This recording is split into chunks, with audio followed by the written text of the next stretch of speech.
The most effective learning for a student is going to be aligned with their preference for a teacher-centered versus learner-centered instruction. This dichotomy addresses the options of choices of topics, learning methodologies, centralized instruction over a decentralized instruction, desire, motivation, even interest in topics, flexibility, and more. Recall that even if a student does prefer a more learner-centered option for instruction, this does not negate the role of a teacher, a mentor, or a guide through the learning process. The teacher-centered approach has the following attributes. It focuses on the instructor. The language and the forms and even the structures that they use is going to be more instructor-oriented. The teacher is going to do the talking while the student listens. The students are going to work alone.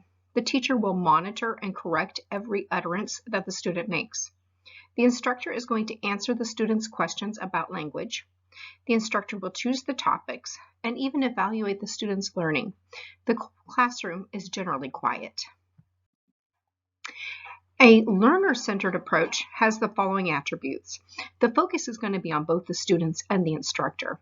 The focus will be in a language that is going to be typically used by students and less focused on the instructor's language.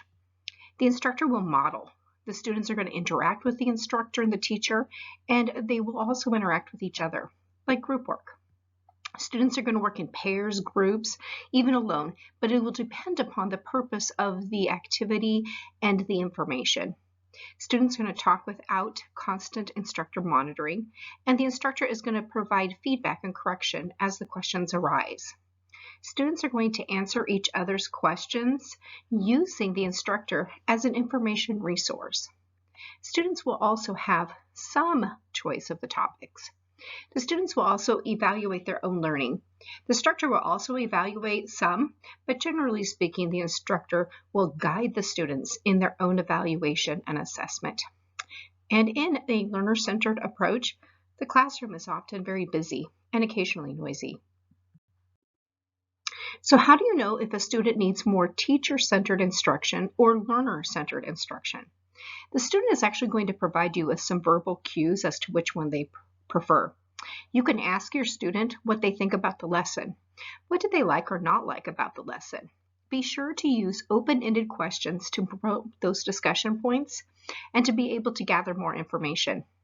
If your student prefers a teacher-student approach, they're going to say things like, the teacher never taught me anything. I never heard a single lecture. The instructor never showed up. The teacher wasn't prepared. The teacher couldn't even give us the right answers. The instructor didn't know what they were talking about.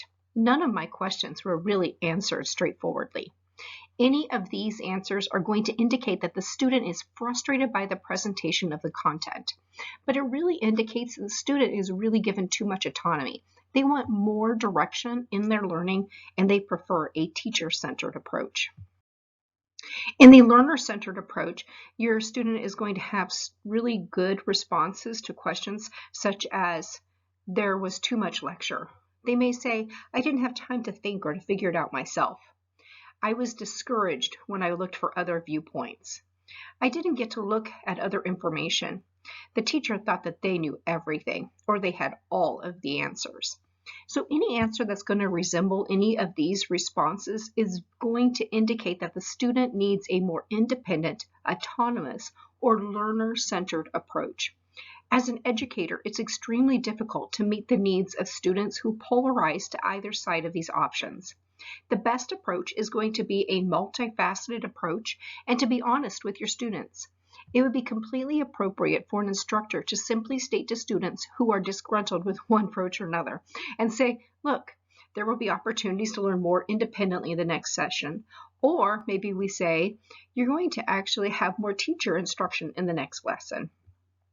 It's also important to aid students in learning and accepting both modes of instruction as they're going to encounter both options. They will have teacher-centered approaches and learner-centered approaches throughout their lifetimes.